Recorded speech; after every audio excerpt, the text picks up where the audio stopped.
नमस्कार मित्रांनो, आता आपण फळभाजी आणि पालेभाजी याच्याबद्दल बोलूया. व्हेजिटेबल्स. ओके, फ्रूट्सबद्दल सांगितलं, आता व्हेजिटेबल्सबद्दल. व्हेजिटेबल्स काय इम्पॉर्टंट आहेत? कारण vegetables basically all are alkaline in nature. Okay, आपल्या शरीरामध्ये सारखं ॲसिड बनत असतं.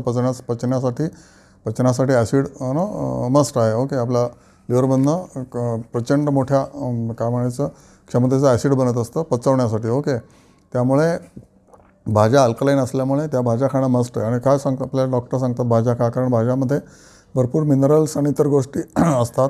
All vegetables are alkaline in nature, त्यांच्या प्रॉपर्टीजमध्ये.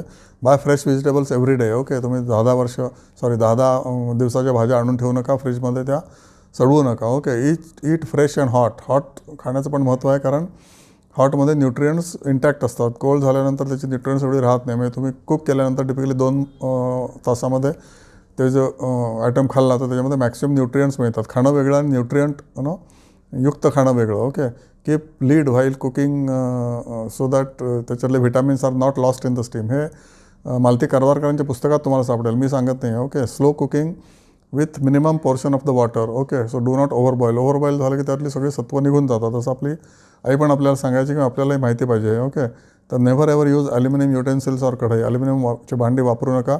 ॲल्युमिनियम कॉजेस इंजुरीज टू जठर आणि intestines. Okay, it is proven that gastric and digestion problems are because of the wrong way of cooking. Cooking type recipe आपण सगळे बघतो, पण way of कुकिंगला काहीच महत्त्व देत नाही. तर हे सगळे तुम्ही जुन्या ज्या लेखिका आहेत मालती कारवारकर टाईप, तुम्ही सर्च करा गुगलमध्ये, हे उत्तम तुम्हाला ज्ञान देतील. ओके, आणि सगळं लिहिलेलं आहे याच्यामध्ये, मी काय ते बघूनच सांगत आहे तुम्हाला. Okay, vegetables are full of minerals. They ensure that vitamins and proteins and fast pistomy items are well absorbed. Okay, that is what vegetables will ensure. Okay, त्यानंतर to make blood iron is required. त्या व्हेजिटेबल्समध्ये iron असतं. Typically पालेभाज्यांमध्ये iron असतं. Okay, haemoglobin in blood circulation हे चांगलं करतं. Oxygen all over the body घेऊन जातं. हिमोग्लोबिन ऑल ओव्हर बॉडीमध्ये ऑक्सिजन घेऊन जातं, त्यामुळे तुम्हाला उत्साही वाटतं. Okay, onion, potato, palak, methi are rich in iron.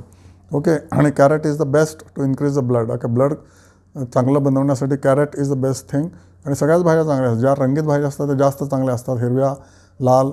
Okay, या भाज्या खा. पांढऱ्या भाज्या तर खाच खा, पण हिरव्या आणि लाल भाज्यामध्ये प्रचंड प्रमाणामध्ये स्त्रोत असतं तुमच्या प्रकृतीला सांभाळण्यासाठी. तर व्हेजिटेबल्स आर सो इम्पॉर्टंट. आपण व्हेजिटेबल्स कमीत कमी खातो, असं नाही पाहिजे.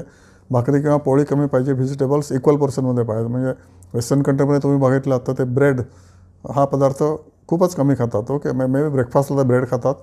ओके, पण लंच आणि डिनरला ते व्हेजिटेबल्स किंवा मांस, मच्छी हेच खातात जास्त. पिष्टमय पदार्थ खूप कमी असतात. आपल्याकडे पिष्टमय पदार्थ म्हणजे पोळी भाकरीवरच जोर असतो आणि भाज्यांवर कमी असतो, कारण महाग असतात की काय. बघा तुम्हाला.